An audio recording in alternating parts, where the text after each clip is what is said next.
ہم زندگی میں کوئی بھی کام کر رہے ہوں، کسی بھی کام کو کرنے کے اندر جو ہماری انٹیلیجنس ہوتی ہے، ہمارے جو رویے ہوتے ہیں، ہمارے جو لہجہ کلام ہوتا ہے، وہ بتا رہا ہوتا ہے کہ ہم اس فیلڈ میں کہاں تک جا سکتے ہیں، ہم اس میں کہاں تک کامیابی حاصل کر سکتے ہیں، کہاں تک اپنا مقام پیدا کر سکتے ہیں۔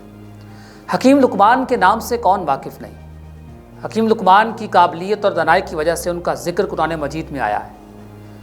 حکیم لقمان کے بارے میں ایک واقعہ بڑا مشہور ہے کہ ایک مرتبہ آپ ایک جگہ پر بیٹھے تھے اور وہاں سے ایک شخص گزرا اور اس نے کہا کہ حکیم لقمان یہ بتائیے گا کہ فلاں گاؤں یہاں سے کتنے فاصلے پر ہے؟ آپ خاموش رہے۔ اس نے پھر آواز دی کہ بتاؤ یہاں سے فلاں گاؤں کتنے فاصلے پر ہے؟ آپ پھر بھی خاموش رہے۔ اس نے تیسری مرتبہ پھر یہ سوال کیا، آپ پھر بھی خاموش رہے۔ اس نے کہا کہ عجیب طرح کے شخص ہو تم، کس بات کے حکیم ہو، کس بات کے دانا ہو تم کہ تم سے مسلسل ایک سوال پوچھا جا رہا ہے، ایک بات کی جا رہی ہے، تم اس کا کوئی جواب نہیں دے رہے۔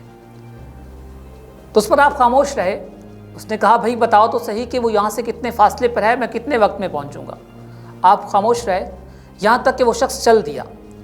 جب اس نے کچھ قدم وہ چلا تو آپ نے اسے روک کر کہا کہ فلاں بن فلاں تو یہاں سے اس گاؤں تک کتنے وقت میں پہنچے گا؟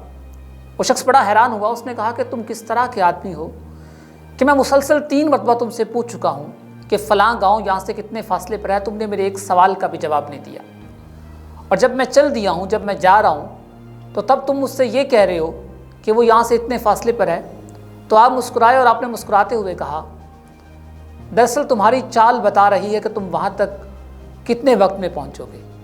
یقین کیجئے ہماری زندگی میں کوئی بھی کام جب ہم کر رہے ہوتے ہیں تو ہمارے رویے، ہمارے طور طریقے ہمیں بتا رہے ہوتے ہیں کہ ہم کہاں تک کامیاب ہو سکتے ہیں۔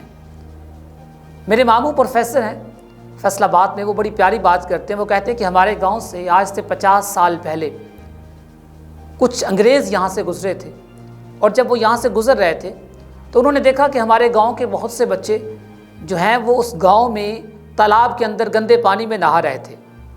تو وہاں پر اس انگریز نے رک کر یہ کہا تھا کہ مجھے اس گاؤں میں ان بچوں میں کوئی بھی آفیسر بنتا نظر نہیں آتا، کوئی بھی شخص کامیاب ہوتا نظر نہیں آتا۔